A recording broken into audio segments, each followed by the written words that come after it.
Lord, maraming salamat, Panginoon, sa opportunity na mapag-aralan mo namin yung bawat salita, Lord God. Itagal niyo po ako, Panginoon, sa inyong likuran. Kayo po ang siyang makita nila, kaya Panginoon, ang iyong bawat sasabihin sa kanila na maayos, Panginoon. May sa buhay po namin, ang aming mga pag-aaralan, isagawa, Panginoon. Umilos nawa, Panginoon, yung banal na Espiritu sa lugar na ito, Lord God. Panginoon, humingi kami ng kapatawaran sa anumang kasalanan na nagawa namin sa isip, sa salita, sa gawa. At sinasaway namin, Panginoon, ang gawa ng Diablo, Panginoon, na pwede makapigil sa iyong kadakilaan, Lord God. Tulungan niyo po ang bawat isa. Ingatan ang mga naiwan namin sa bahay. Pagpalain po ang mga nandito, Panginoon. Na despite of maulan, Lord God, pinili nilang makasama po kayo. Ito lamang ang sinasabi na dalangin sa Panginoon ni Jesus. Amen. Galatians chapter 5, verse 24. Subalit, ang bunga ng Espiritu ay pag-ibig, kagalakan, kapayapaan, pagtsatsaga, kabaitan, kabutihan, katapatan, kahinahunan, tayo siya maneto, at pagpipigil sa sarili. Walang batas laban sa mga ganito. At ipinangos nasa krus ng mga ang mga ipag-isa kay Kristo Jesus, ang kanilang laman at ang mga masasamang hilig ito. Kung binigyan tayo ng buhay ng Espiritu, mamumuhay rin po tayo ayon sa Espiritu. So, recall lang po tayo. Ito pong mga share ko sa inyo. Ano po siya, series ha? So, hindi ko nasabi na series siya. Kumbaga, magkakadugtong. So, unang napag-usapan po natin yung Jehovah Jireh. Natatandaan niyo? Ano ibig sabihin ng Jehovah Jireh? God is my provider. Plus 10 points ka sa langit mo there. Next na natin Jehovah Nissi. Ano ibig sabihin? God is my banner. Or God is my protector. And Jehovah Rapha. Alala nyo? God is my healer. And Jesus Christ, magsimbang gabi tayo, natatandaan niyo. Jesus Christ, He is the God who saves. Saan Diyos na nagliligtas? So, again, hindi po marami ang Diyos na meron tayo. Isa lang po ang meron ng Diyos na meron tayo. Isa lang po ang Diyos na meron tayo. Marami siyang pamamaraanan para ipakilala ang kanyang sarili. Kasi masyadong dakila ang pangalan ng ating Diyos na hindi pwede maarong ang kaisipan natin. Mababaliw ka pag inintindi mo masyado si Lord. Hindi ka kasya sa maliit na utak na meron tayo. Amen? So, ang ginawa ng Lord, parang sinap-chap-chap niya yung mga identity niya para kahit pakunti-kunti, maintindihan natin siya at pakilala natin siya. Ganun kabuti yung Diyos mo. Tabihin mo katabi mo, ganun kabuti si Lord. Time first, medyo mas ganda. Sorry po.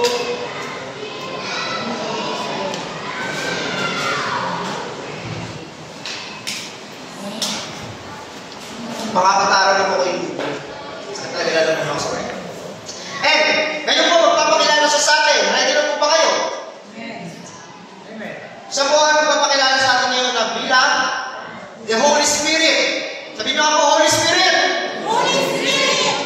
Siya po, the God who changes lives. Sa Tagalog, ang banal na Espiritu, Diyos na nagbabago ng buhay. Wala pang New Year, pero ang usapan natin ngayon, baguhan na ng buhay. Okay, excited ba kayo?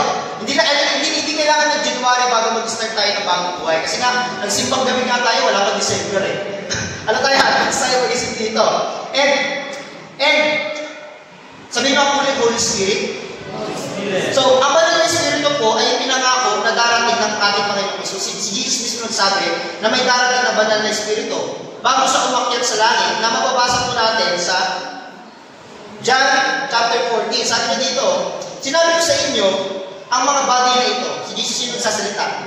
Kasama pa ninyo ako, ngunit ang patnubay, ang guide, ang Espiritu Santo na isusubok ng Ama sa pangalan ko, sa pangalan ni Jesus, ang siyang magtuturo sa inyo ng lahat ng bagay at magpapaalala ng lahat ng sinasabi ko sa inyo. Ito po yung tagpo kung saan si Jesus nagdadrama. Medyo may drama rin si Jesus eh. Yung hindi ko siya pinapako, pero nagpaparamdam na siya na yung papako na siya. Yung mga magulang natin, di ba, pag mga kasamay loob nila, pag ako nawala. Yung mga ganun may ganun si Jesus sa sinasabi ko. So, buhay ko si Jesus dito, nagpapaliwanag na siya ng kanyang pagkapako sa krus, nagpapaliwanag magpapahiwatig na siya ng kanyang kamatayan. Kaya sinabi niya dito, sinasabi ko sa inyo ang mga bagay nito habang kasama pa ninyo ako. Ibig sabihin, darating ang time si Jesus kasi aalis. Pero pinangako niya, aalis man ako, may substitute naman. Okay? Yun yung Holy Spirit. Ngayon, pagdating ito sa part naman na to, umakyat na si Jesus. Nangyari na lahat ng sinabi ni Jesus, binitray siya ni Judas, inako siya sa krus. Namatay, muling nabuhay. Tapos naharap siya ng maraming tao, 500 people daw. Habang nasasalita si Jesus, umakyat siya papuntang langit. Nasa lulutang. Hanggang saan hindi na siya nakita ng mga tao. And then, pagdating na Acts chapter 2, ito po yung tinatawag po natin, the day of Pentecost. Sabi nyo nga po, the day of Pentecost. Pag sinabi mong Pentecost, ito po yung tagpo na yung Holy Spirit, first time ever, bumabala. Yung substitute ni Jesus, yung pinangako ni Jesus na kapag ako umakyat sa langit kasi si Jesus, umakyat siya ng langit para gumawa ng bahay. Kasi si Jesus carpenter. Alam niyo ba, trabaho ni Jesus carpentero? So, umakyat siya ng langit, gagawa kanya ng bahay. Kaso, hindi ko alam kung anong size ng bahay ang meron ngayon. Yung iba siguro hollow blocks pa lang. Depende sa performance sa church. Tingnan na katabi yun, ano na kaya yung floor yung ginagawang bahay niya. So, nung umakyat si Jesus sa langit, dumating yung the day of Pentecost, bumaba yung banal na Espiritu, saan yung parang apoy na dilang apoy daw. Bago yun, may malakas na hangin. Ganon. May malakas na hangin daw, parang bumubugong. Tapos, may bumaba na parang dilang apoy na it represents the Holy Spirit. Ngayon, pumunta sa bibig nila. Nagkaroon sila ng pagsasalita ng iba't ibang wika, ang tinatawag na tongues, sabi mga tongues. Ito yung tongues na naiintindihan na hindi hindi gano'n. May tongues talaga sa Bible na nagsasalita sila, inalaw sila ng Lord na makapagsalita ng iba't ibang language. At sabi ko lang, hindi ako marunong mag-Bisaya. Kapag ako bigla na lang matuto mag-Bisaya dito, tongues yun. Parang gano'n, may nakakaintindi. Kasi ang kinakala natin mga tongues, yung hindi naiintindihan, pero kapag binasa yung Bible, naiintindihan dapat ng iba. Yun yung totoong tongues. Hindi ko alam ang explanation, but hindi ba yung parang gibberish na hindi na maintindihan. Pati yung tongues sa Bible, dapat naiintindihan. Maliwanag po ba? Ito na, gumawa na si Holy Spirit, at hanggang ngayon po, kasama natin siya. Sa mula Acts chapter 2, nung bumaba siya, hanggang ngayon, nandito na siya. Kasama ko. Siya ang ating Jehovah Shammah. Sabi mo nga, Jehovah Shammah. Shammah ng Diyos. Ibig sabihin ng Shammah, God is always present. Kung nasaan ka, nandun din siya. Ganun kabuti si Lord. Parang hindi kayo masaya. Ganun kabuti si Lord. Amen. Yun. Nakuha niyo rin. And then, nung dumating ang banal na Espiritu, gusto ko malaman nito, meron siyang feelings. Okay? Emotion of the Holy Spirit. Ano may emotion siya? Hindi siya basta, nakagano, nakabantay sa'yo. Hindi. Unang emosyon ng Diyos, siloso. Ayaw niya yung may kaaging atensyon. Pag akin ka, hindi ako may pinipili ng iba. Parang ganun. Kapag kagising mo, cellphone agad hanap mo, magsaselo si Lord. Mas marami ka ng time, mag-scroll ng Facebook kaysa magbasa ng Bible, selos na selo si Lord. Yung tipo sinasabi ng Holy Spirit, nandito ako umiibig sa iyo kahit na nagdurugo ang puso. Kung sakaling iwan ka niyan, huwag ka mag-alala, may nagpapala sa iyo. Nandito si Lord. Nandito si Lord. Okay? Siloso ang banal na Espiritu. I am a jealous God, sabi ni Yahweh. Yahweh, tapos sabi Holy Spirit. Isa naman po sila. So kung ano emosyon ni God the Father, pare-paresan sa God sa God the Holy Spirit. So kung siloso yung nagsalita nun, ang Holy Spirit siloso din. Ayaw niya talaga na may kaagaw siya ng attention sa iyo. Gusto niya na number one fan, kita mo. Yung sa akin yung attention mo. Pero tulad ko yung mga sinabi sa Bible na dapat si Lord mas mahal mo compare sa family mo, sa asawa mo, sa mga anak mo. Pero mukha siya, parang selfish naman Lord. Pero it makes sense. Kasi yung family natin, eventually, iiwan din tayo. Yung asawa, yung anak, iiwan pa rin yan eh. Pero si Lord, hindi ka niya iiwan. Yung pag si Lord kasi yung priority na minahal mo, yung mga susunod, hindi ka masyado masasaktan. Yes, may sakit kapag iniwan ka ng mga yan. Pero pagka first love mo, ang ating Diyos, iwan ka man na lahat, hindi ka masasaktan. Mukha bang selfish yun? O panalo ka sa part na yun? Panalo tayo. So kapag sinabi ng Lord, ibigay mo sa akin, yung buong buhay mo, ibigay mo na. Kasi panalo ka dun eh. Iiwan ka na lahat ng Lord, never ka iwan. Pangalawang emosyon ng Diyos, na nabasa ko, naaasahan din si Lord. Huwag na huwag yung gagalingin ng banal na Espiritu. May time na si Jesus nagpapagaling. Napagaling din si Lord. Nagpalaya siya ng mga nagpalaya siya ng mga demonyo. Alam mo, nakita ng mga Pariseo, sabi ng mga Pariseo, Jesus na yan, nagpapagaling lang naman yan ng mga may sakit, tsaka ng mga nagpapalaya sa mga demonyo, kasi demonyo din yan eh. Hindi nila alam na empower si Jesus ng Holy Spirit. Bago pa nila sabihin, nabasa na ni Jesus yung iniisip nila. Kaya sabi ni Jesus, alam mo, mga Pariseo, pero mga Pariseo, tinapat ni Jesus mapapatawad yung nagkakasala sa anak, pero pag nawag kang bastos sa banal na Espiritu, hindi mapapatawad yung mga nambabastos sa banal na Espiritu. Nasabay si Jesus mismo nagsabi niya, na mula ngayon, sabi niya, mula ngayon, yung sinabi niya yun, hanggang sa present day natin, wag na mong babastusin ang banal na Espiritu. Kasi walang kapatawaran. Kaya lagi yung sinasabi sa inyo, behave accordingly. Kasi kailangan natin i-maintain yung holiness ng church natin. Kasi delikado. Kapag masyado tayo pasaway, walang nakikinig kung ano-ano ginagawa, blasphemy sa Diyos yan. Kaya lagi natin sinasabi, please, behave accordingly. Huwag kayo sa cellphone. Hindi po kasi biro yung pag sa'yo na-inis si Lord. Hindi lang altos. Sufla ka talaga, blasphemy kayo sa Diyos. Imagine nandito si Lord tapos iba yung ginagawa mo.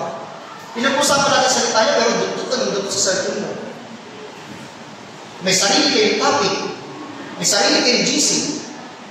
Pero, pinag-aaral natin sa salita niya. Kaya please, kahit hindi ako yung speaker, kahit parang boring yung speaker, alang-alang sa banal na Espiritu, huwag tayo magkasala sa Kanya. Behave accordingly. Okay? Ilugod niyo naman. Palapakan natin si Lord. Hindi parang mahirapan tayo. Hindi ano natin yung ugali natin. And, si Lord nasasaktan din. Every time na nagsisinungaling ka, nasasaktan ang banal na Espiritu. Every time na nakakalimutan mo magbasa ng Bible, nagtatampo rin yung nasasaktan siya. As literal, kung anong meron kang pakiramdam, same thing ng pakiramdam ng ating banal na Espiritu. Bakit? We are created in the image of the Lord. So lahat ng emosyon na nararamdaman mo, naiinis ka, naiinis din yun. Kapag hindi ka nabibigyan ng time, naiinis ka, di ba? Ang Lord din, pag hindi siya nabibigyan ng time, naiinis din yun.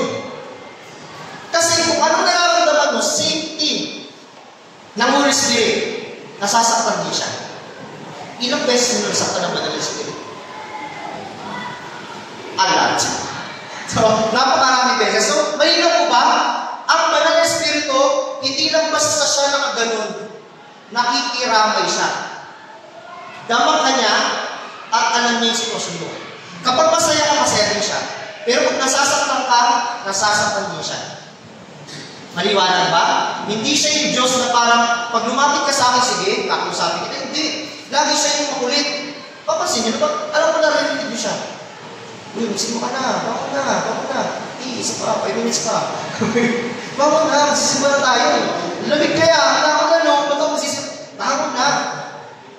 Pero kapag lagi natin pinapalamang yung laman natin, yung physical natin, nasasaktan siya lang. May emosyon po ang banal na Espiritu. Okay? Maliwanag po ba mga bata? Amen? Ito naman. And then, tandaan natin, kapag nasaktan siya, may binigay pala sa akin si Lord. Ito yung tinatawag ng conscience. Sabi niyo, konsensya. Yung katabi niyo bang may konsensya yan? Na minsan, ang konsensya na magkakamalang banal na Espiritu. Ang konsensya po, hindi po banal na Espiritu yan. At ang banal na Espiritu, hindi po yun yung konsensya. Minsan ang pagkakamala natin na parehas yung dalawa. Example. Tara dito ba? Paliwanag sa inyo kung nagkaiba na gusto ko. Tara dito ba? Tara dito. Sample lang. Ay, tara dito. Yan, ganito po siya. Ang pinagkaiba ng konsensya at banal na Espiritu ganito. Kunyari, sa kaya mustang yung pasaw na din malaki kayo. Kunyari, si Mother, siya yung representative natin. Siya yung tao. Okay? Ikaw naman yung konsensya. Konsensya. Okay, ikaw yung konsensya. Ako yung banal na Espiritu. Ganito. Yung konsensya ko kasi, nilagyan ng Lord as a sense na kapag may ginawa kang mali, nati-trigger yan. Kasi ginawa tayo ng Diyos to do good works. Kapag hindi ka gumawa ng kabutihan at nakagawa ka ng mali sa kapwa mo, nati-trigger yung konsensya. Di ba you feel bad? May konsensya ko ba kayo? Wala. Pero naman, di ba nagigas niyo ba ako? Nagigas niyo ako. Kapag nakagawa kayo ng something na mali sa kapwa ninyo, nati-trigger si konsensya, tama? Kasi design tayo, gumawa ng kabutihan. Now, si Mother, ito yung senaryo. Si Mother, may nakita siyang hindi kaaya-aya. Ayun. Tumakbo sa isip niya, nilalit niya.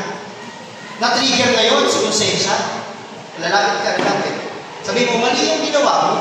Mali ka. Yan. Mali yung ginawa mo. Mati-trigger si human nature na konsensya. Pero si Holy Spirit, ang pinagkaiba ganito. Si konsensya, i-inform niya na mali ang ginawa mo. Pero hindi kanya ipupush na magbago. Ang Holy Spirit ang ganito ginagawa. Si konsensya, araw-araw yung i-remind. Mali ang ginawa mo. Habang kumakain ka, mali ang ginawa mo. Habang natutulog ka, mali ang ginawa mo eh. Habang nagising mo, mali ang ginawa mo. Ulit-ulit yan. Pero hindi kanya i-encourage na magbago. Yun yung konsensya. Nag-trigger siya every time nakakagawa tayo ng mali. Okay? Natural po yun sa tao. Lahat tayo meron konsensya. Ito ang ganang ginagawa ng banal na Espiritu. Nakagawa na siya ng mali. Lalapit sa Holy Spirit. Hindi, bago kapag gumawa ng mali, sinabi ko sa kanya, huwag mong gagawin yan. Mali yan. Hindi pa nag-trigger si konsensya. Si Holy Spirit, bago mong gawin yung bagay na alam mong mali, winawarning ka na niya. Manlalait ka pala ng, bubukang pala yung bibig mo. Huwag ka manlalait. Binu ka talaga. Nanlalait. Na-trigger si conscience. Ngayon, ang gagawin ni Holy Spirit, lalapit. Ang Diyos natin, siya yung madalas nanunuyo. Huwag mong isipin na nilalayo ka ng Lord every time nakakagawa ka ng mali. Siya yung madalas na nanunuyo. Tama di ba? Nanunuyo. Susuyuin ka niya. Sasabihin niya, si conscience, trigger niya lagi, hindi niya ginagawa mo. Alis ka muna. Ako nang bahala. Okay? Yan. Paparisin niya yung conscience kasi masyadong, gagawin niya, alam mo, mali naman talaga yung ginawa mo. Pero, move na tayo. And then, be a better person. Nag-gets nyo? Yung konsensya, lagi nila sasabihin, mali yung ginawa mo. Pero yung Holy Spirit, pagbago ka next time, makakulunin niya. Nag-gets nyo po? Ang conscience, i-inform ka sa mali mong ginawa. Ang Holy Spirit, ita-transform ka. Na huwag mo na ulitin yan, next time, be a better person. Alam pa naman natin sila. Nag-gets nyo po ba? Huwag kayo pang magkaiba sila. Pero minsan, napagkakamalan natin yung konsensya ng Holy Spirit, no? Magkaiba sila. At ang gawa ng Holy Spirit, number one, to guide. Sabi nyo nga po, guidance. Especially sa pagbabasa ng Bible. Napansin nyo, pag ako nagbasa ng Bible, hindi ko may sabi, ba't ka nandun dito? Kung binabasa ko yung Bible, parang kwento lang yan, pero hindi ko mag-gets. Ulit-ulit ko binasa, hindi ko talaga mag-gets eh, wala talaga eh. Pero nung binasa nila Pastor, bakit gano'n? Ba't parang may impact? Ang pinagkaiba, Holy Spirit. Kaya yung mga bata na nagbabasa ng Bible, na nagiging, lalo nagiging nakikipagdebate lagi, yung mahilig silang ipambato yung mga nababasa nila sa Bible. Kasi walang guidance ng Holy Spirit. Kapag binasa mo ang Bible, na walang guidance ng Holy Spirit, magiging masama ka lang. Actually, huwag ka na magbasa ng Bible kung hindi mo rin naman gagawin ng tama. Kasi magiging mapahusga ka lang. Kapag binasa natin ang Bible, na walang guidance sa Holy Spirit, marami ka makikita na parang error.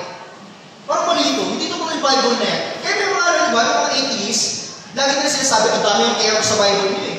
Kasi kung hanapan mo ng error ang Bible, marami talaga. May mga contradiction talaga. Pero hindi nila maiintindihan yun kasi walang guidance. Sinabi mismo ni Jesus, hindi sa lahat iniyayag yung kanyang salita. Tanging maiintindihan mo ang pagbabasa ng Bible kung may guidance ng Banal na Espiritu. Okay? Maisasabuhay lang siya kung may guidance ng Holy Spirit. Without the Holy Spirit, walang kwenta pagbabasa ng Bible. Kailangan lagi may Banal na Espiritu.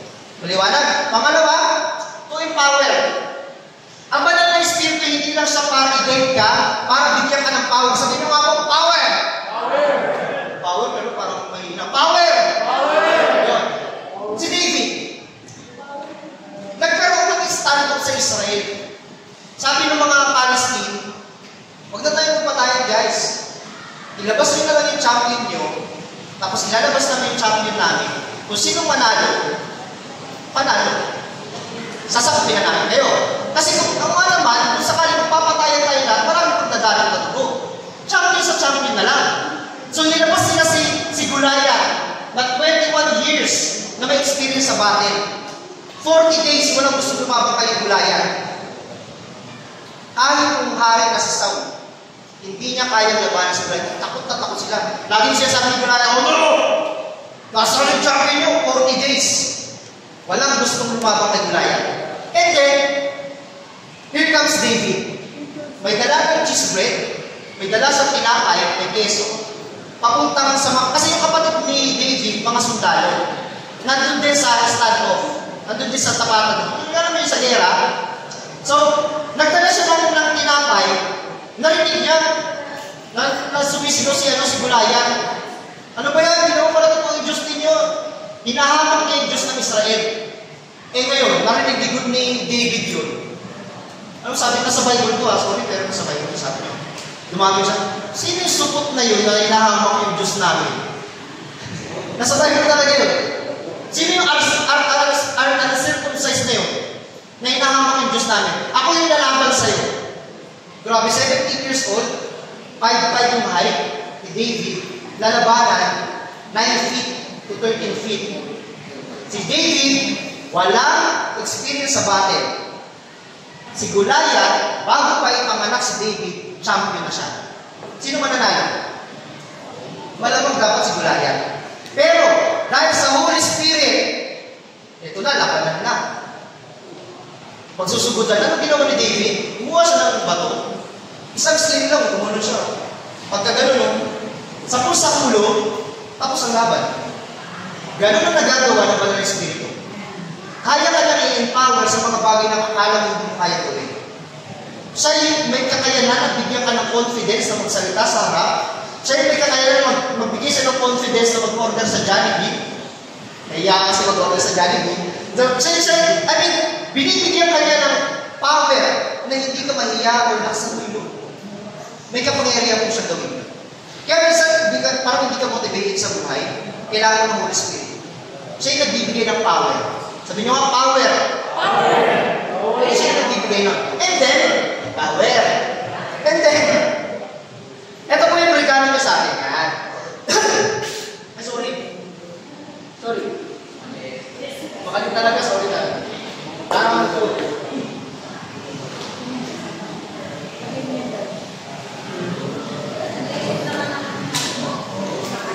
Now, ito ba yung gift ng Ols? Nakinig pa po ba? Nagigess? Magbuboring na kayo. Sasayaw na ako dito. Hindi kayo. Ito ba yung listahan ng gift ng Holy Spirit? Everybody read? Wisdom, knowledge, faith, healing, miracles, prophecy, discerning spirit, tongues, interpretation of tongues. Napakaganda ng mga gift na yan. Pero alam nyo, ang tanong, Kuya, what if wala akong mga ganyan, hindi ba ako napasok sa Banal na Espiritu? Tingnan mo ba, hindi napasok sa Banal na Espiritu pag walang gift. Tingin nyo. Posible mo, posible hindi. Na, ganito. Parang mag-guess nyo. Kapag prayer meeting, may mga naglalabas ko talaga naman sige kung prayer meeting. May mga nagtatangs, mga may magtataas ng kamay, may mga magagaling mag-interpret ng Bible, may mga prayer meeting, mga prayer gathering, di ba? Tapos yung isa naman, nagkakapustusan na, oh. May mga nagro-rolling yung dadig na. may lumalabas na ng uhog, tapos yung isa nakaganon lang. Di ba? Nakatilala na, tapos yung iba nag-iyakan talaga sila, nagtatangs na. Creepy no, tapos ba kayo translator? Kung wala na naman translator yung pagtatangs, tapos yung mga bagong Christian, yung gawin. Okay? Kung wala naman translator, pero kung may translator, sige. Pero kung wala na, ang creepy mo. Kung wala naman magta-translate, nagwawala-wala na dyan, pero pag uwi ng bahay, hindi mo utusan. Nagtataas ng kamay, may mga gift, may nabi sa Bible, may pananampalataya, nag-pray pa yan ha, nakaganon pa yan, nagka-cast out pa yan ng demons. Pagdating sa kusina, ganon din siya eh. Ba't ako ma'am? May mga gift, pero kapag na sa application, nawawala. Magaling mag-tanks. Pagkalo talaga, praktisan niya tagal yung tanks niya. Magaling talaga, oh. Pero pag kinakusap yung nanay, tatay, nagtatanks din. So, makasagot din. Kasi lang yung gift, etong gift maganda yan, pero napipili. Tingnan nyo yung katabi mo, pegi kaya yung gift niya. Napipili. Yung yung knowledge wisdom, meron niya sa YouTube. Meron niya sa AI. Pagmumukha ka matalino. Pero ang totoong labanan, pag uwi mo ng bahay, yung mga gift ba na yan, applicable pa pag uwi ng bahay? O hanggang prayer meeting lang? Kasi may magagaling na gano'n, di ba? Ang gagaling mag-share ng Word of God, pag uwi ng bahay, iba na yung attitude. Di ba? The same hand na nag-pray sa kapwa, the same hand din na nananakit ang kapatid. The same hand din na nananakit ang asawa.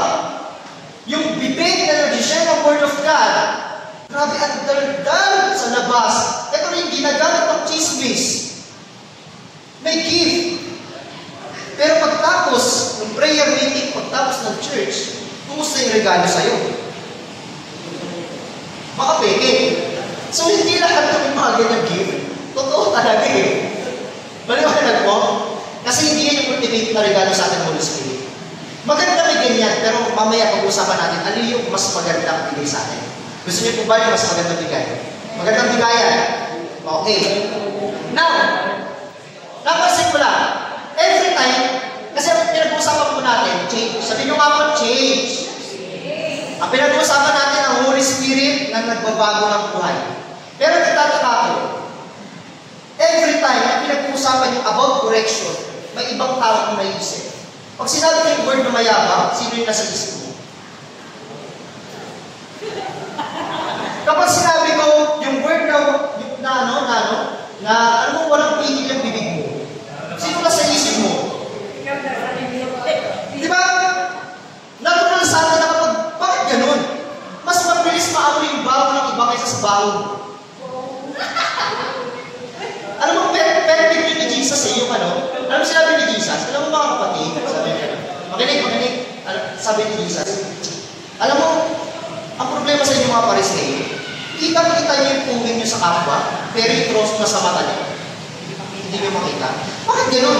Every time na pinag-usapan yung correction, pinag-usapan yung maling attitude, lagi na nasa isip natin ibang tao. Delikado po yun.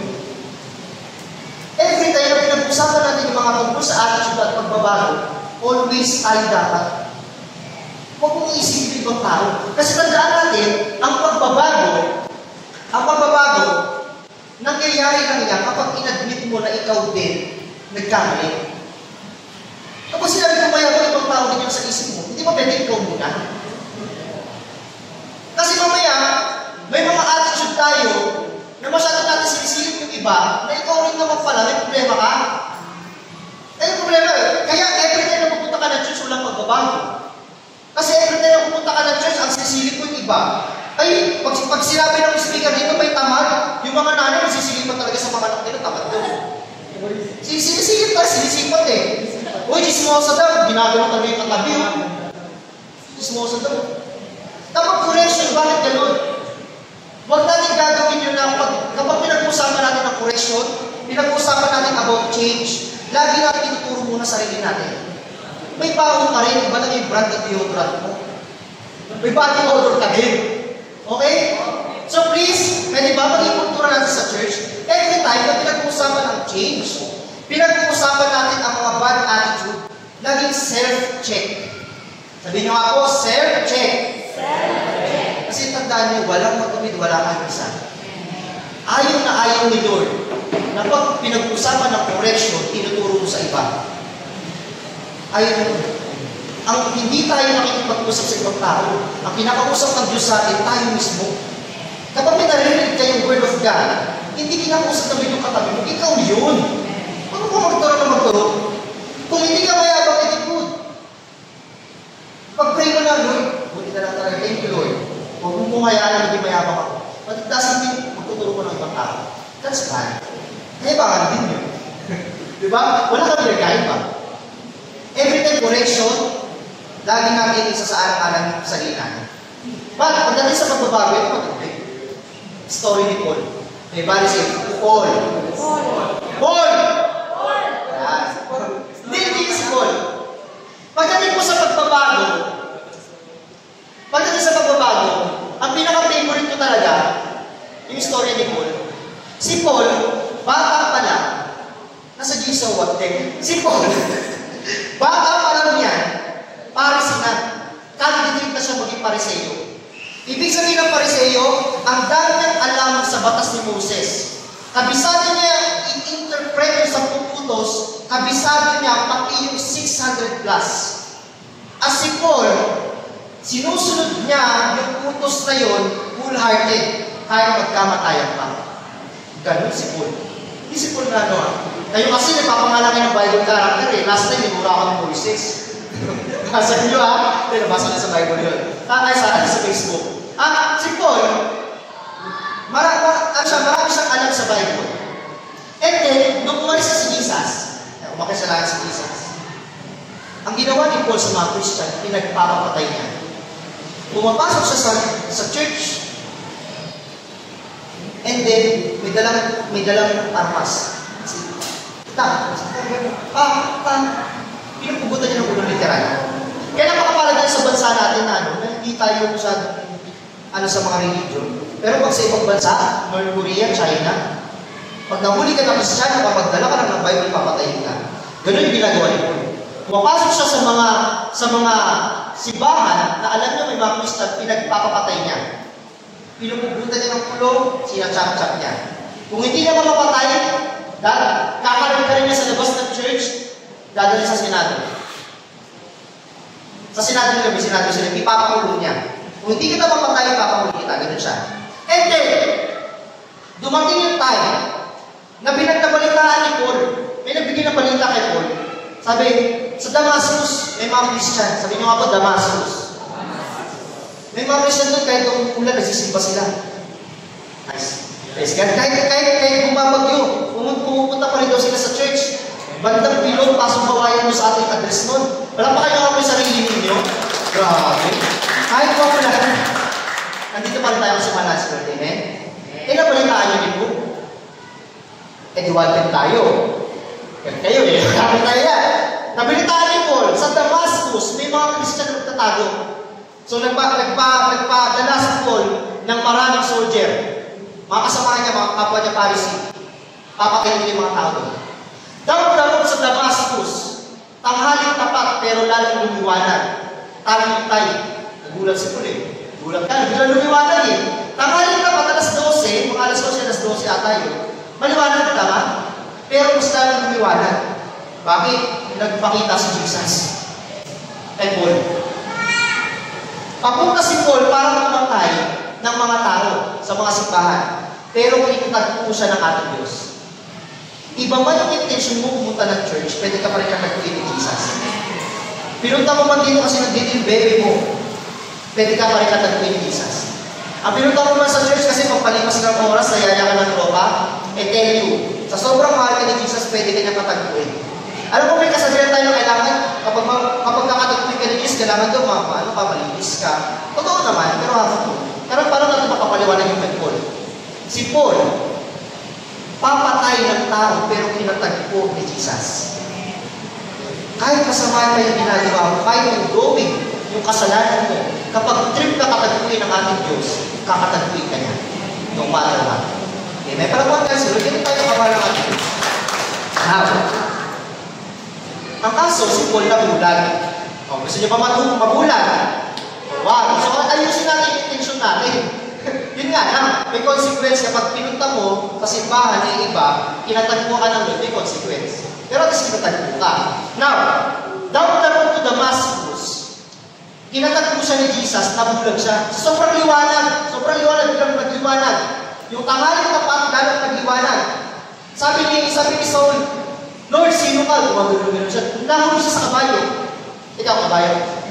Nahulog siya sa kabayo. Pagkapagsak siya sa kabayo, sabi, Lord, napanood siya. Lord, sino ka? Sabi ni Jesus, ako to. Si Jesus na yung inuusig. Bakit po ako inuusig? Pampira ka, pag ako si Jesus, pampira ka, pinagpapatay ng disipulo ko. Ako harapin ko. Nagpakita sa kanya si Jesus. Sa sobrang liwanag, nabulag si Paul. And then, nung nabulag si Paul, nawala na si Jesus, nag-disappear na siya. Nung nabulag si Paul, inakay siya ng mga kasamahan niya papuntang bahay sa Damascus, bahay ni Judas. Hindi Judas na nagkatuluan. Bahay ni Judas, ang address, Straight Street. Sabi niyo nga po, Straight Street. Okay? Yan yung address doon, Block 9, Block 2. Nasa Bible po talaga yun. Sabi sa Bible, dinala si Paul sa kalye ng Straight Street. May pangalan yung mga kalye nila dati.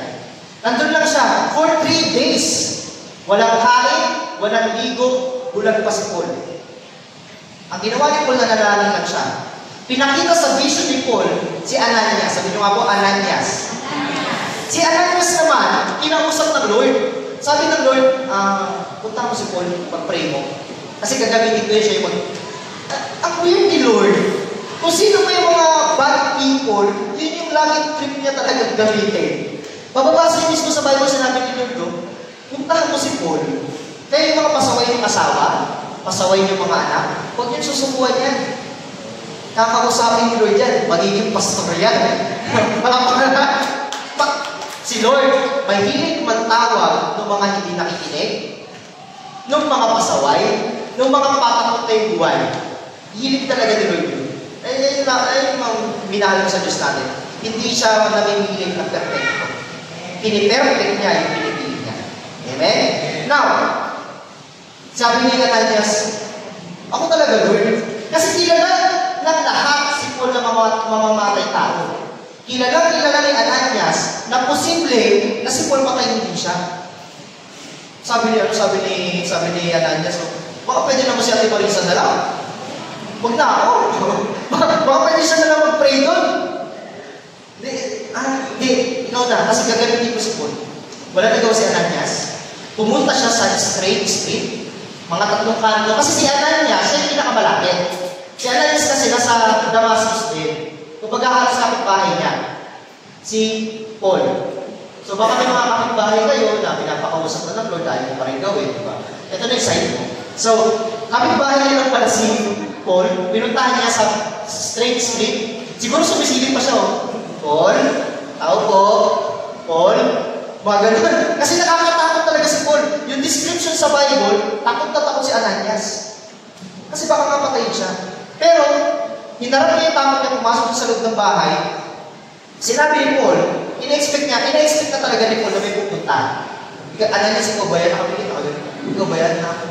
Nakapikit, bulag siya. And then, ang ginawa ni Ananias, GM niya. Hindi, joke lang. Pinag-pray niya. Nag-destiny training. Pero nakuha muna EGR, Encounter with Jesus. Kasi sa atin naman, kasi sa atin naman muna Destiny, GM, Destiny. Ay, live class muna bago encounter. Kay Paul, matindi, encounter muna bago GM. So, ang ginawa ni Ananias, pinag-pray. Hinahingi siya ng tawad. At nung pinag-pray siya ni Ananias, may nalaglag sa mata niya ng mga Kaliskis na parang isda. Kaliskis na parang isda. Basta kaliskis. Kaliskis, may natanggal sa mata niya na kaliskis. Na parang isda.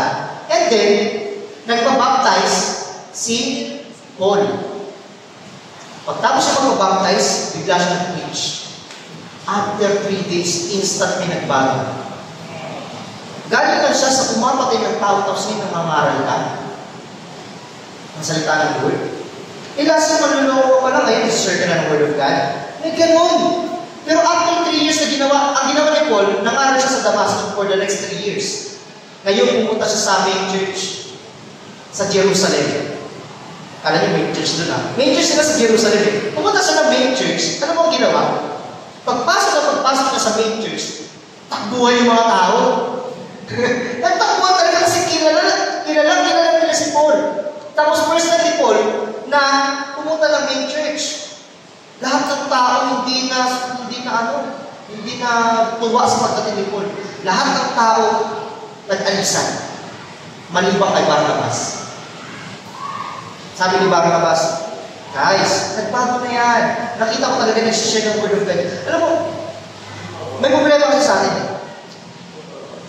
Alam niyo yung first impression last? Alam niyo yun, yung salitang yun? Kung first, sabi nga first impression last. Ibig sabihin, kapag may pinakita ka sa akin attitude, hanggang ikamamatay ko, yun yung pagkakakilala ko sa'yo. Alam niyo masama yun? Huwag na huwag yung gagawin. Kasi, sabi ni Jesus, patawarin mo kami tulad ng pagpapatawad namin sa nagkasala sa amin. Now, kung kukunin natin yung logic ng first impression last, ibig sabihin, yes, papaguhin ka ng Lord, pero ang pananaw sa iyo ng Lord, yung unang pagkakilala niya sa iyo. Ano yun? Walang matuwid, wala akinsa. Gusto mo ba yun? Mahirap yun. Sige, mga bata, pasok muna kayo. Okay. Okay. So, first, sabi nga ako, first impression last. First impression Last. Yan. Kasi kung pagpapatawad, kapag 10% ang pagpapatawad mo sa kapwa mo, 10% lang yung mag-receive mo kayo. Now, kapag kinulong mo sa idea yung kapwa mo na kung ano nakilala mo siya, yun din yung idea ng Diyos sa'yo. Kaya yung mga tao hindi natuwa kay Paul nung nagbago siya bigla. Ang pagkakilala ko sa'yo, mamamatay tao ka, hindi ka pwede sa church. Hindi nila, ang turo nila, first impression class, pero tinuturo ng Bible, renewing of your mind. Sabi niyo nga po, renewing. Ibig sabihin, pagbabago ng isip. Posible kasi ang churchmate mo, napakasama ng ugali, pero may binago na pala si Lord sa kanya pero hindi mo pa rin makamda. Posible yun. Masyado mong pinag-pray, alam mo, magbago ka. Pero never mong pinag-pray. Wala nag-pray sa inyo na ganito, Lord, kapag itong tao ko nagbago, ihanda mo. Wala nag-pray na ganito. Kaya sila, nung dumating si Paul, hindi sila ready sa pagbabago ni Paul. Pinagdudahan nila. Yung anak kong Yangstana, na walang bitaw, matagal mo pinag-pray yan Yung anak kong Gege, na hindi walang bitaw sa bahay ninyo, matagal mo pinag-pray. Nagugas ng plato, siguro may kailangan paano. Kasi lagi natin pinag-pray, magbago sila, pero never natin pinag-pray, Lord, pag nagbago yung mga tao pinag-pray ko, ihanda mo yung puso ko na tanggapin yung pagbabago nila. Ginawa niyo na ba yun? Hindi pa, I swear, walang gumawa ng ganyan. So please, tapos yung asawa mo pa, no? Matagal mo pinag-pray yung asawa mo. Pinagtipla ka ngayon ng kape. May nagawa kang kasalanan to. Kasi hindi ready. Hindi ka ready sa pagbabago na pwedeng gawin ng Diyos sa buhay ng asawa mo. Kaya every time na gusto mong magbago ng isang tao, pinag-pray mo siya, ipag-pray mo rin yung sarili mo. Na kapag ready ka rin, kapag binago na yun ng Diyos. Amen? Hindi naging ready yung mga tao sa Jerusalem. Mismo ang churchmate, hindi tinanggap si Paul yung pagbabago ni Paul, hindi nila tinanggap. Pinagdudahan nila. May nagbabago bang sa ibang church naman yun, sa Jerusalem. Sa church kasi natin, nagtatanggap kayo, di ba? Ano tayo dito Kaya nga pinag-usapan natin si Jesus na tumatanggap kasi tayo dito, nagtatanggap tayo ng mga tao. Amen? Ang church natin, di ba, na ito yung lugar kung saan maraming binabago ang Diyos. Parang ayaw naman. Tapusin na nga natin. Naniniwala po ba kayo? Ang simbahan natin, maraming binabagong buhay. Amen. So please maging ready kayo kapag may binago na ang Lord. Huwag niyo sabihin plastic. Huwag niyo sabihin pakitang tao. Baka hindi na sila yung problema ikaw na yari ka kayo. Ipag-pray ko rin natin, maging ready tayo kapag may binago na ang Lord sa mga kasamahan natin. Amen? Now, si Paul, buti na lang talaga si Paul, hindi siya yung madaling kapanghinaan ako. Kasi imagine mo ang daming church member, pero isa lang yung naniwala sa kanya na bago na siya. Alam mo, kahit isa lang yung naniwala sa'yo, magpatuloy ka sa pagbabago. Kahit isa lang yung naniwala. O kahit wala na naniwala, kasi ang nagputos sa'yo ng pagbabago, Diyos, hindi sila. Kahit sinasabihan ka nila, ano bang plastic at naman yung ginagawa ng tao? Pagbago-bago, pasyesye, pag-pray, hindi, gawin pa rin. Hindi naman sila yung nag-urge sa'yo na magbago, kundi ang Diyos. Wala man sa'yo naniniwala kung pagpatuloy mo yung pagbabago. Kasi alam mo, pinagpatuloy ni Paul yun, si Paul lang naman ang sumulat ng 13 books, majority ng New Testament. Malayo yung pagdadala sa'yo ng Diyos kapag nagpatuloy ka sa pagbabago. Kapag hindi ka nagpa-apekto sa sinasabi ng iba, kahit alam mong kinulong ka na nila sa dati ng imahe, mga ganun tao kinukulong ka sa dati ng imahe, na hindi na nila nakikita yung pagbabago mo, magpatuloy ka. Hindi mo kailangan i-prove lagi sa kanila na may binago na sa iyong Diyos. Magpatuloy ka dahil may paggagamitan sa iyong Lord. Tulad ni Paul, 13 books, majority ng New Testament, yung again, si Paul mamamatay tao. Mas matagal siyang naging mamamatay tao. Pero instantly, wala kang naniwala sa kanyang pagbabago, ginamit siya ng Diyos para isulat yung kalahati ng New Testament na binabasa natin ngayon. Amen? Amen. So please, kung kayo natabi nyo na, pagpatuloy mo yung pagbabago kahit walang naniniwala sa Lord. Naniniwala naman si Lord sa'yo. Palakpakan naman si Lord.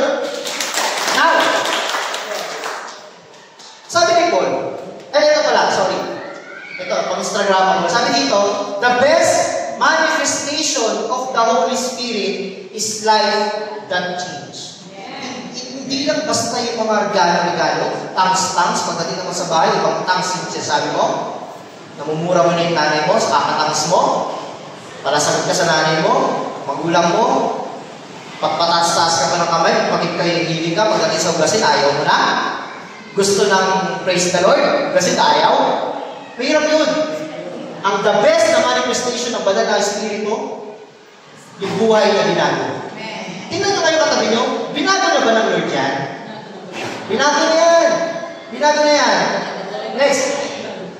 Sabi dito, 1 Corinthians 11 verse ang haba. Pwede kayo naman magbasa. Everybody read. 1 Corinthians 1, 2, 3, go!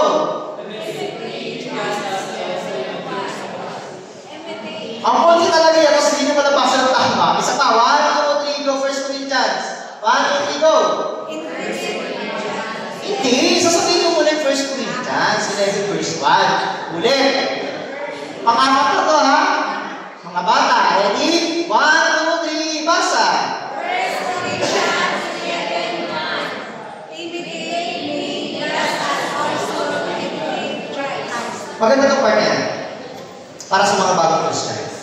Kung wala kang idea patungkol kay Jesus, kasi wala naman din si Jesus, basically. Pero tayo yung representation of Jesus.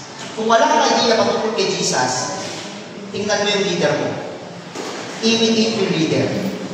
Maganda yan for a moment. Pero kapag yung imitation mo sa leader mo umabot na ng 15 years, imitation ka pa rin yung problema ka. Ginagaya mo pa rin. Ano ba kasi ang mga imitation ganito? Pagsisimpa ka, yes or no? Hindi. Ay, hindi naman magsisimpa. Kaya imitate, nagkagaya. May self-group ba kayo? Yes or no? Hindi kami nag-self-group. Ay, kami din. Imitation kami. Then, ang vulgar, ayun, yun lang yung vulgar. And then, yung me, sabi nyo nga po, me?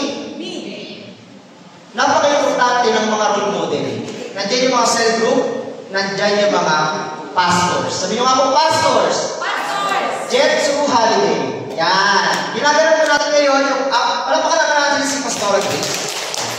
On behalf of Bisowa family, Pastor Grace, happy Pastor's Day po. Sa Pastor Tony, happy Pastor's Day, Pastor Jovel, Pastor Iluminado, Pastor Amelda, Pastor Ayla, Pastor Emma, Pastor Nanette, Pastor Alfredo. So, ginagawa natin, balang kayo kung gusto nyo mag-regalo sa kanila, ako, pwede nyo pagbati lang, message. Pero po, gusto kong i-extend yung pastor's appreciation, hindi lang sa kanila. Ang definition ng pagkakapastor, once you share the Word of God and you lead someone to Jesus Christ. Yun ang definition. Sila may lisensya. Pero ang puso ng pagpapastor, may kilala kayo na share ng Word of God? May kilala ba kayong nangangalaga ng kaluluwa? Pastor yan. Sa mga tatay natin pastor, nandiyan si pastor eh. Wala pa naman natin mga tatay natin pastor. Nandiyan sila pastor dyan. Nandiyan sila pastor Pusta. Eh, ang mga tatay natin, mga pastor yan. Hindi, ang essential ng pagkapastor, formalization. Pero yung definition niya, when you share the Word of God at nangalaga ka, pastor ka. Sa youth natin, sa youth girls, nandiyan sila Pastora Francine, sino pa ba? Pastora Orin, si Pastor Jasper, si Pastor Paul. Ang daming pastor ng church natin, di ba kayo natutuwa nun? Pakitabi ka, pastor ka pala, hindi ka nagtukoka. Okay? So, happy Pastor's Day po sa mga cell group leader din. Maraming salamat sa dedikasyon ninyo na i-share ang Word of God. Jerry, so balik na tayo. Now, imitate me as I imitate Christ. Maganda yun for a while. Pero, ang goal talaga natin is yung 2 Corinthians 5:17. Sabi dito, therefore, if anyone is in Christ, he is a new creation. The old has passed away. Behold, the new has come. Huwag ka magsisettle sa imitation lang. Pagbihira, 15 years ka na sa church, imitation ka pa rin. Question pa rin sa'yo kung magsisimba ba o hindi. Question pa rin sa'yo kung magtatay sa offering ba o hindi. At tagal mo na sa church, ang dami pa rin question sa buhay mo tungkol kay Lord. Ang imitation, good dyan sa mga bago sa church. Mga less than 1 year hanggang 3 years. Pero, kapag ang imitation na-extend na yan 4 years and above, may problema na sa'yo. Ang gusto ng Lord, hindi ka imitation. Ang gusto ng Lord, brand new. Okay? Ang imitation kasi, maraming question pagdating sa Bible. Pero ang brand new, minamahal na si Jesus. Ang imitation, question ng tayo si offering, ang brand new, walang question sa kanya. Ang imitation, magsiselfie ba tayo? Magsisimba ba tayo? Pero ang brand new, simba ka. Bisaya ba yun? Simba tayo. Nag-isimba ka kayo ba? Huwag tayo magsisettle sa invitation. Sa akin pagkatapos, ang oras na. Uy, masasagit na lang ito. Kasi gitara. Yan. Mark passes. Para i-close natin yung illustration. May papakita ko sa inyo. Paul, peso ka nga sa keyboard.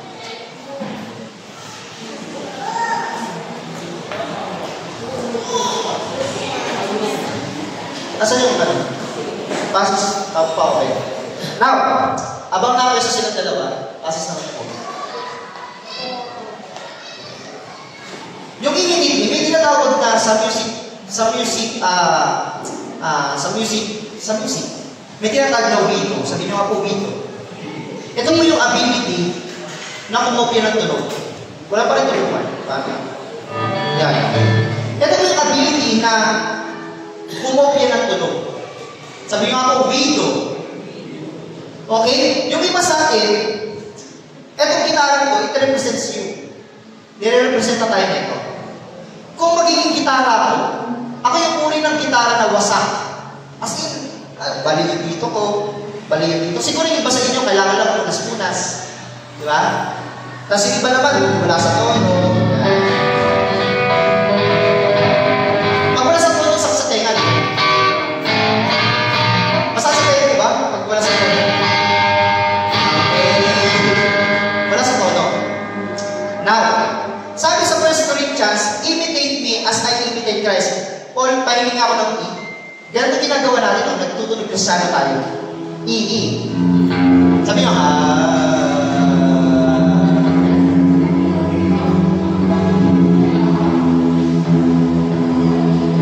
Yun.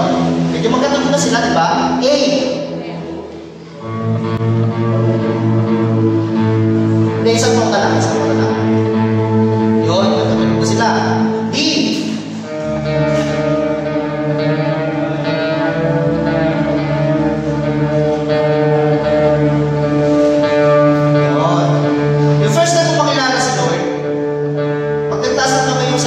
mo, tataas ka rin. Diba? Tapos, pag nagbasa ng Bible, E-A-B-G, G. Yung na sila. B.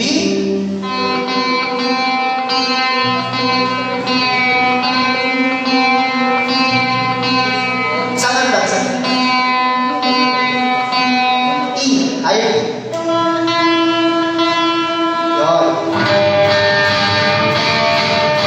Okay na, diba? Pwede na makatulog. Okay na. Okay. Sabi sa verse, imitate me as an imitate Christ. Maaaring matagal ka ng Christian pero imitation ka pa rin. Delikado yun.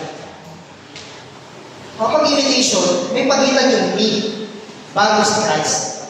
Pero ang dumirekta kayo kay Kristo.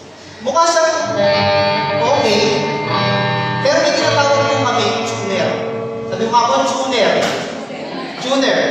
Mark, pwede ba ito? Ito naman pong tuner na to, nire-representa niya si Jesus. At the same time, nire-representa niya yung Bible. Yan. Ang ginawa natin kanina, bay na lang. Kung baga, kung anong tunog ng Petrodos ng keyboard, ginagaya ng gitara. Marami din yan sa atin. Yung bago kang Christian, pag nagtaas ng kamay sa group leader mo, tataas ka rin, right? Kapag magsisimba sila, magsisimba ka rin. Pero pag hindi siya nagsimba, hindi ka rin magsisimba. Diba? Pag hindi ka sila nagsisimba, hindi ka rin magsisimba. And then, eto na siya. Okay, ano na lang. Meron kami tinatawag na tuner. Dito, makikita talaga mo nasa tono ka wala. Hindi kasi po matagal ka ng Christian, nasa tono ka talaga. Mukha nasa tono. Uy, wala talaga. Pero pwede na. Okay? Lapit mo dun sa ano. Yeah, para makita na. So, pag tinignan, gawin nasa tono, pero pag tinono talaga siya, yun. Nagigits ninyo? May mga ganyan Kristiyano, namumopia sa mga leader nila, pero pag totoong tinono na, wala pa lang talaga sila sa tono. Yan, next.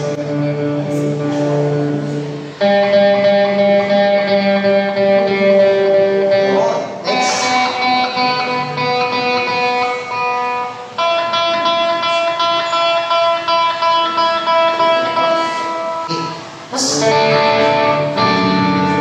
Mas okay na binilog niya. Pero yung kanina, medyo okay na rin, di ba? So, kailangan ko i-self-check. Lord, ano pa ba? Totoo bang nakadirect ako sa'yo o nanggagaya lang ako? Ang totoo nakadirect kay Lord, hindi tamad magbasa ng Bible. Excited lagi sa Word of God.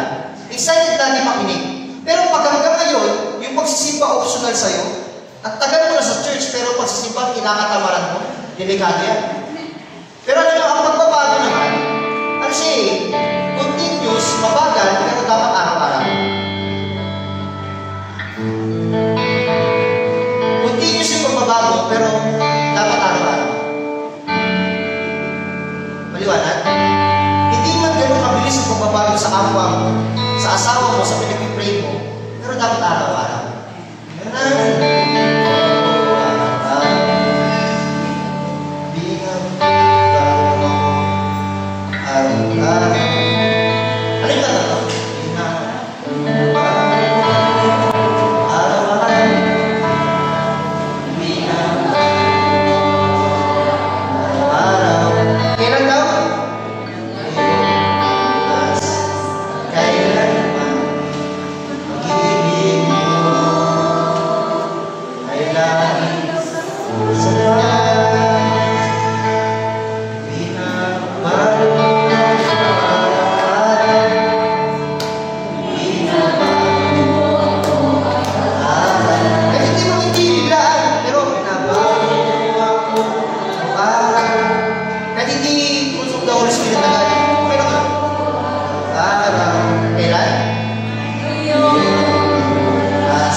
maraming salamat, Panginoon, sa offer mo, Lord God, na willing ka na pag-uwi ng aming mga buhay, Lord God. Humingi kami, Panginoon, ng kapatawaran sa mga bad attitudes, sa mga bad behaviors, Lord God, na ipakita namin sa kapwa namin, Lord God. Lord, hindi man instant tulad before yung pagbabagong gagawin mo sa amin, Panginoon. Pero Lord, please, do it every day, Lord God. Na makita mo ng bawat sa Panginoon, na may nagbabago sa simbahan ito, Lord God. Na nagiging puno ng pagmamahal ang aming simbahan. Nagkakaroon ng pagkakaisa, Lord God. Panginoong Jesus, maraming salamat, Panginoon, na we realize na yes, na we need to pray to other people na magbago sila, Lord. Pero Lord, i-ready mo rin po ang mga puso namin sa panahon baguhin mo sila, Lord God, na hindi kami magulat, Lord God, at tanggapin namin po namin sila, Panginoon. Maraming salamat, Panginoon, sa pag-uusapan namin ngayon. Nawala regalo sa buhay namin, Panginoon, ang bawat salita na ibibigay sa amin. Ito lamang kami sa dalangin sa pangalan ni Jesus.